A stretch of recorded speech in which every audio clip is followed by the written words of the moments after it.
ప్రతిపక్షంలో ఉన్న నిత్యం మీ సేవలు తరించాను. అనుక్షణం మీతో మీలో ఒకడిగా ఉన్నాను. ప్రజా సమస్యలపై సమయం సందర్భంతో సంబంధం లేకుండా 5 ఏళ్లుగా అలుపెరగని పోరాటం చేస్తున్నాను. ఇప్పుడు అధికారంలో ఉండి ప్రజా ప్రతినిధిగా ప్రభుత్వం తరపున పనిచేసే ప్రజా సమస్యలను సత్వరం పరిష్కరించే అవకాశం మీరు ఇవ్వాలి అని ఆదిరెడ్డి కోరారు.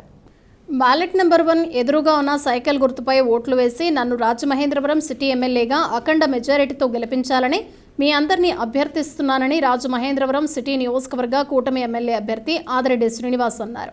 ఎన్నికల ప్రచారం ముగింపు సందర్భంగా చివరి రోజు ఆదిరెడ్డి శ్రీనివాస్ స్థానిక రాష్ట్ర కార్యదర్శి కాశీ నవీన్ కుమార్, జనసేన పార్టీ రాజమండ్రి ఇన్ఛార్జ్ అత్తి సత్యనారాయణ, ఉమా మార్కండేయ స్వామి ఆలయ మాజీ చైర్మన్ ఇన్నమూరి దీపు, జనసేన పార్టీ నగర అధ్యక్షులు వై శ్రీను, టీడీపీ నగర ప్రధాన కార్యదర్శి బొడ్డిగ రాధా, ఆయా డివిజన్ల మాజీ కార్పొరేటర్లు, ఇన్ఛార్జీలు తదితరులతో కలిసి భారీ రోడ్ షో నిర్వహించారు.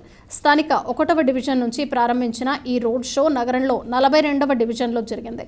ఆదిరెడ్డి శ్రీనివాస్ నిర్వహించిన రోడ్ షో సందర్భంగా ఆయన ఒక డివిజన్ నుంచి మరొక డివిజన్కు చేరే సమయానికి ప్రజలు ప్రధాన కూడళ్లకు చేరుకుని ఆయనకు హారతులు పట్టి పూలవర్షంతో ఘన స్వాగతం పలికారు. ఆదిరెడ్డి శ్రీనివాస్ ప్రతి ఒక్కరిని ఆప్యాయంగా పలకరిస్తూ ముందుకు సాగారు. నిరంకుశ దుష్ట పాలన అంతమై చంద్రబాబు నాయుడు సుపరిపాలన కోసం సైకిల్ గుర్తుపై ఓటేసి తనను ఎమ్మెల్యేగా, కమలం గుర్తుపై ఓటేసి దగ్గుబాటి పురంధేశ్వరిని ఎంపీగా గెలిపించాలని కోరారు. మమ్మల్ని ఆశీర్వదించి మాకు ఒక అవకాశం ఇవ్వాలని కోరారు. ఈ నెల 13వ తేదీన అనగా సోమవారం సైకిల్ గుర్తు ఎదురుగా ఉన్న బటన్ నొక్కి నన్ను అఖండ మెజారిటీతో గెలిపించి మీ సేవ చేసుకునే భాగ్యం కల్పించండి అంటూ ఓటర్లను అభ్యర్థించారు.